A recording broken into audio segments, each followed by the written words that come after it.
வணக்கம் and welcome back to my channel. இன்றைக்கி நம்ம சுவையான மட்டன் பெப்பர் ஃப்ரை பார்க்க போகிறோம். எப்படி செய்யலான்றதை பார்க்கலாம்.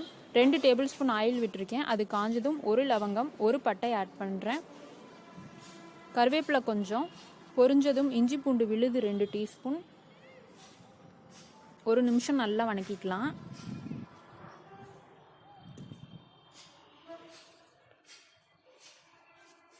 இதிலேயே 2 பெரிய வெங்காயம் பொடி பொடியாக கட் பண்ணி வச்சதையும் ஆட் பண்ணிக்கலாம்.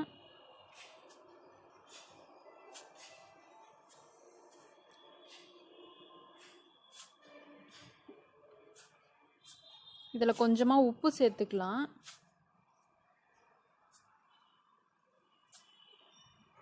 அப்புறம் ஒரு சின்ன சைஸ் தக்காளி ஆட் பண்ணுறேன்.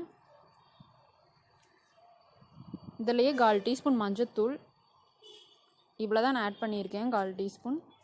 அப்புறம் மிளகாய்த்தூள் 1 டீஸ்பூன். உங்களுக்கு வேணும்னா இன்னும் கூட காரம் சேர்த்துக்கலாம். கடைசியாக நம்ம பெப்பர் பவுடர் வேறு போட போகிறோம், அதனால் பார்த்து அட்ஜஸ்ட் பண்ணி போடுங்க. 1/4 கிலோ மட்டன் போட்டுடலாம், கழுவி சுத்தம் பண்ணி வச்ச மட்டன். இதை 2 வணக்கிட்டு குக்கரில் போட்டு 4 விசில் விட போகிறோம்.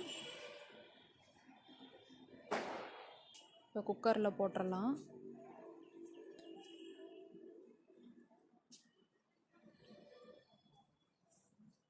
அதுலேயே 1 டம்ளர் தண்ணி ஊற்றி அந்த வானல்லையே அலசி மட்டன்லேயே ஊற்றிடுங்க. இந்த மாதிரி. இப்போ இதை மூடி போட்டு விசில் போட்டுக்கலாம்.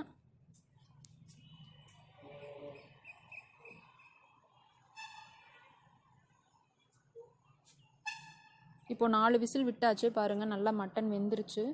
இப்போ தண்ணியெல்லாம் சுண்டணும். அதே வானலில் கொட்டி லோ ஃப்ளேமில் வச்சு வணக்குங்க.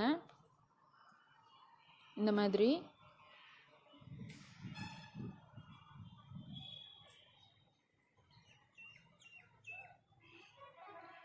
இப்போ இதிலேயே பொடி பொடியாக கட் பண்ணி வச்சுருக்க கொத்தமல்லி தழையை ஆட் பண்ணிக்கலாம். தண்ணி எல்லாம் சுண்டணும், அது வரைக்கும் நல்லா வணக்கிக்கோங்க. பாருங்கள், தண்ணி சுண்டி நல்லா எண்ணெயெல்லாம் மிதக்க ஆரம்பிச்சிருச்சு. இப்போ 1 டீஸ்பூன் மிளகுத்தூள் ஆட் பண்ணுறேன்.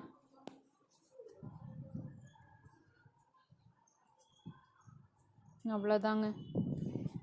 ஒரு 2 நிமிஷம் இந்த மாதிரி வணக்கிட்டு அடுப்பை ஆஃப் பண்ணிடலாம். டேஸ்டியான மட்டன் பெப்பர் ஃப்ரை ரெடி ஆயாச்சு. கண்டிப்பாக நீங்கள் வீட்டில் ட்ரை பண்ணி பாருங்கள், ரொம்ப டேஸ்ட்டாக இருக்கும்.